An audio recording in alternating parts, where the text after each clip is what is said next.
Open பண்ணி camera கண்டுபிடிச்சது யார், கேமரா கண்டுபிடிச்சதுன்னு கேட்குறாங்க. என்ன விஷயம்? அது வந்து தீபக்கு நான் இப்போ என்ன அது சொல்கிறதுன்னா, யோ தெரியுமையா, அவதூறு பேசினார்னு சவுக்கு சங்கரை தூக்கி உள்ளே போட்டிங்க. அடுத்தது வீடியோ எடுத்தாங்கிற குத்தத்துக்கு பெலிக்ஸின் தூக்கி உள்ளே போட்டிங்க. இப்போ உங்களுக்கு என்ன அடுத்து தேவைப்படுது? அந்த புகைப்பட கருவி எவன் கண்டுபிடிச்சான்னு தெரிஞ்சா அவனையும் போய் கைது பண்ணுவீங்க, அதானே? அதுவும் ஃபெலிக்ஸை எங்கே வச்சு கைது பண்ணிக்கிறீங்க? டெல்லியில் வச்சு. ஏன் தமிழ்நாட்டுக்கு வந்தாலும் வரவே மாட்டாரா? சரி, அதை விட இவ்வளோ வேகத்தை கட்டுறீங்களே.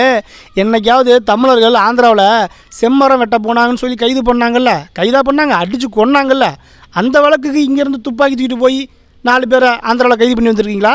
இல்லை கொஞ்ச நாளைக்கு முன்னாடி திருப்பதி போயிட்டு திரும்பி வரும்போது ஒரு 4 பேரை தமிழ் பேசுனான்னு பிடிச்சி காது வச்சான்ல, அன்னைக்கு அறிக்கை கூட கொடுக்காதவர் உங்கள் முதல்வர்.